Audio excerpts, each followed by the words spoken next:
Alors bonjour, je m'appelle Raymond Cloutier et je viens de publier aux presses de l'Université de Montréal un livre qui fait la somme un peu de toutes mes expériences et l'importance qu'a eu l'improvisation dans ma vie.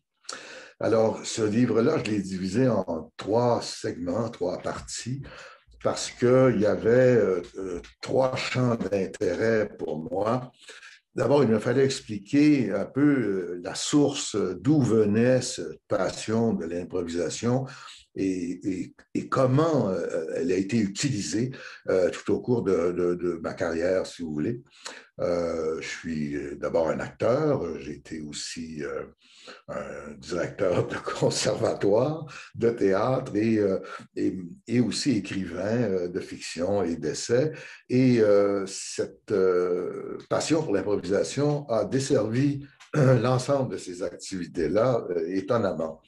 Alors au départ, j'ai, vers l'âge de 17-18 ans, quitté mes études et j'ai été suivre des cours à l'atelier d'un acteur qui n'était pas très populaire à l'époque et qui arrivait de Londres, qui s'appelle Paul Hébert. Et par la suite, je suis allé faire mon conservatoire et à la fin du conservatoire, j'ai rencontré quelqu'un qui a été très important dans ma vie, qui s'appelle Marc Doré et qui a été un peu l'instigateur au Conservatoire de Québec de toute une génération de ce qu'on va appeler les acteurs-auteurs. Et dont, enfin, l'épitome, le grand représentant pourrait être Robert Lepage, par exemple. Et donc, tout au long de ces rencontres avec Paul Hébert et Marc Doré, l'appui principal a été donc cette façon de créer qui est spontanée, qui est libre et qui s'appelle l'improvisation dramatique. Et cette école, si vous voulez, m'a mené quelques mois plus tard à la création collective. Et la base de la création collective, c'est un ensemble, un groupe d'acteurs et d'actrices qui se mettent à improviser et rédige ou enfin note un peu les résultats et en font finalement tout à coup une œuvre, un grand récit. Et un grand récit collectif. Alors, avec le groupe que j'ai initié, qui s'appelle le Grand Cirque Ordinaire, j'ai pu, avec mes amis et I, euh, faire presque, je crois, 9 tragédies musicales où il y avait des chansons écrites, évidemment, de la musique, mais aussi ces propos qui reflétaient la société, nos propres vies.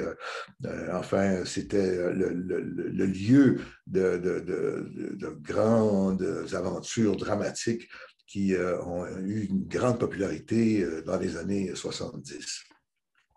Par la suite, eh bien, il y a eu la naissance de ce qu'on appelait, ce qui s'appelle toujours la Ligue nationale d'improvisation, qui est venue comme un tsunami envahir tout le champ de cette pratique et qui a transformé ce qui était un art, à mon avis, l'a transformé dans un jeu, et un jeu qui a été joué à travers la francophonie et qui a tout à coup s'est pris au sérieux et qui est devenu maintenant une sorte de ce que j'appelle un Vatican, si on veut, de l'improvisation. Et il n'y a plus rien qui peut se passer en dehors de ce cadre, de cette fédération, de ce mouvement. Et j'ai voulu donc analyser qu'est-ce qui était ce jeu, le décrypter, en montrer les contaminants, en montrer les limites et essayer d'une certaine façon de sortir du champ d'improvisation cette affaire-là, ce jeu-là, ce match-là, cette compétition-là, de l'évacuer pour vraiment expliquer qu'est-ce que l'improvisation libre et où est-ce que ça va. Et évidemment, depuis 20 ans, ayant dirigé le Conservatoire d'art dramatique de Montréal pendant 12 ans, et après y avoir enseigné, j'ai donc eu des ateliers d'improvisation avec des générations d'élèves à qui j'ai introduit ces méthodes, ces techniques, ces principes qui fondent et qui permettent l'improvisation de ce type-là, l'improvisation retrouvée. C'est pour ça que j'ai appelé ça comme ça. Donc, le bouquin se termine sur un manuel qui se veut pédagogique, si on veut, avec des exercices et puis des explications comment dire ça, béa du principe même cette manière d'improviser.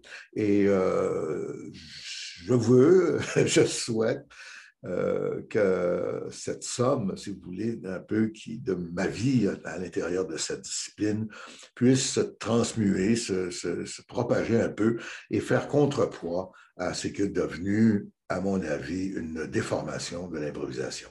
Alors voilà un peu le résumé du livre et je souhaite que vous y jetiez un coup d'œil. À bientôt.